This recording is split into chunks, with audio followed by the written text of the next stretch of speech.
हमने ये गांव से माधोपुर जला रास्ता जौन पका स्कूल के पीछे रास्ता बाटे रोड।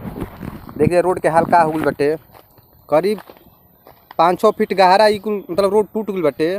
देख लीजिए रोड जैसे रोड सब देखत हो कब जटे ये ना भाई पार होता रहन पूरा घूम के, बहुत खतरनाक हो गइल बा रोड। ई देख लीजिए यार, बहुत चौड़ाई में टूटल बाटे आ खतरनाक तो बहुत हो गइल। देख लीजिए ही कितना खतरनाक भइल बाटे, है भी देख लीजिए जटे।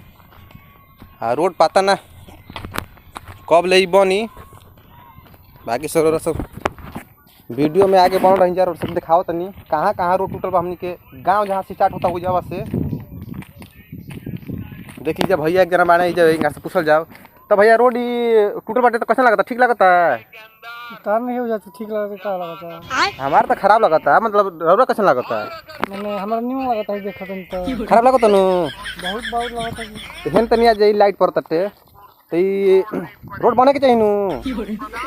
ये हमारे रिपोर्टर हो का हो? ए महाराज तू मतलब हसन आता बढ़िया वीडियो बनाओ तरी रोड कहते नहीं रिपोर्टर हो का हो? तो ये पूछे के चाहिए कि मैंने रोड बने के ना चाहिए रोड बने के हाँ तो मान ली कि पूछा जरूरी ना हटे, हमारा पूछे काम और बतावे काम। देख लीजिए हाइयो कुल रोड तो जरूरी है, बहुत दूर तक ले रोड टूट गई बाटे।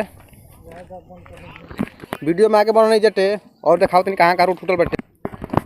देख लीजिए ये जो भी रोड कितना खतरनाक टूटल बाटे, थोड़ा सा टूटल बाबा की खतरनाक टूटल बा। देख लीजिए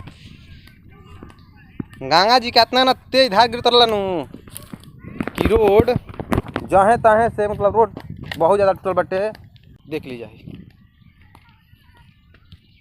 कितना गहरा हटे जब फूटल बा रास्ता। आगे वीडियो बना नहीं जटे और सब दिखाओ तनी। देख लीजिए आई रास्ता कि सीधे फेंकुआ कंचल जला, सीधा हमनी के गाँव नौरंगा में जलटे पका स्कूल ये हटे। देख लीजिए ये जो रास्ता हटे, देख लीजिए जहाँ तहाँ रास्ता टूट दिले बटे। देख लीजिए आई पका स्कूल के हाल, पका स्कूल के हाल एकदम बुरा हो गई बटे। जो इतना ना बाढ़ के पानी आ गल नु कि एकदम गंगा जी सूखे नहीं खींच दे। जो सूखे के मूड बनाओ तो जमीन तो बाढ़ आते का कहब जा। देखी